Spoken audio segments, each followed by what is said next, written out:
It's described as a community saturated with God. They're called tent revivals, and they've been bringing faith, hope, and love to Delmarva for over a century.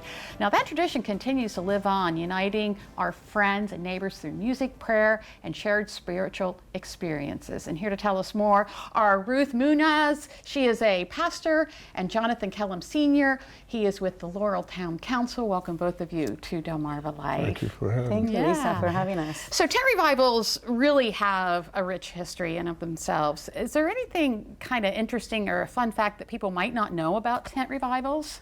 Well, actually, this happened 100 years ago, and last spring there was a few men in a meeting, and one of them stood up and read the story that happened in 1925 with Dr. Cook. And all of a sudden, Fred, on his way home, was thinking about that, and God says, what are you going to do about it? 1925, 2025. And that's how this event got together. Okay, so how do you think these tent revivals bring the community together?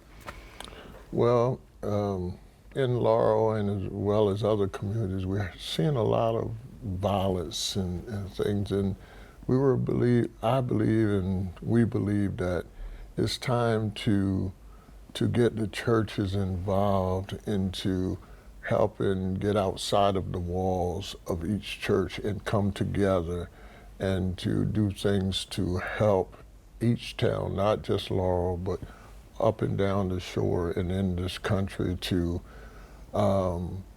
be a catalyst for change. And I believe that if we put God first, we can make a difference in our communities. Yeah. So what are you looking most forward to with the tent revival? I think this is a great opportunity for all the churches and the community to come together. It's just a unity to bring back, because that's what revival means, right?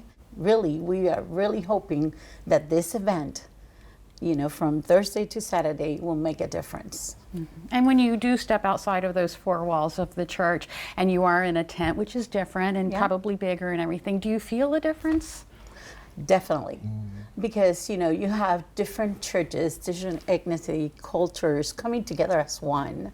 So you can feel the love, but you can feel the unity of the Spirit also. And how is, just different, because they have different ministers too. And the worship and everything just bringing us one. And you can feel that under a tent, because there's breaking every barrier that could be there. And getting all these people together, I imagine you need some help via volunteers, is that correct? Yes, a lot of the churches that are involved are we've setting up volunteer days and times. It's going to be a 4-day event, and it's going to be something that is going to be a collaborative effort, and we looked at 100 years ago, and we looked at the times 100 years ago. That's why we're trying to invite every church in Laurel, which is quite a few. We have close to, if not more than 40 churches in Laurel. Wow. And if we could get folks to come outside of their walls, black, white, Hispanic, Haitian, this would be something that could be a catalyst for every place, everywhere we go. Well, we have the information for the tent revival. It, of course, is happening when? It's happening September the 18th to the 21st, yes. So it's going to be at Laurel, the Mission Community Church in Seaford Road, in Laurel, Delaware. So like I said, come over, and if you want to volunteer, just reach out. We are extending also phone number and the website, so you can do so too. All right, and we'll have that information on our website, DelmarvaLife.com. Ruth, Jonathan, thank you so much for all you do, and thanks for being here today. Yes, Thank you, thank Lisa, you for for having having us. us.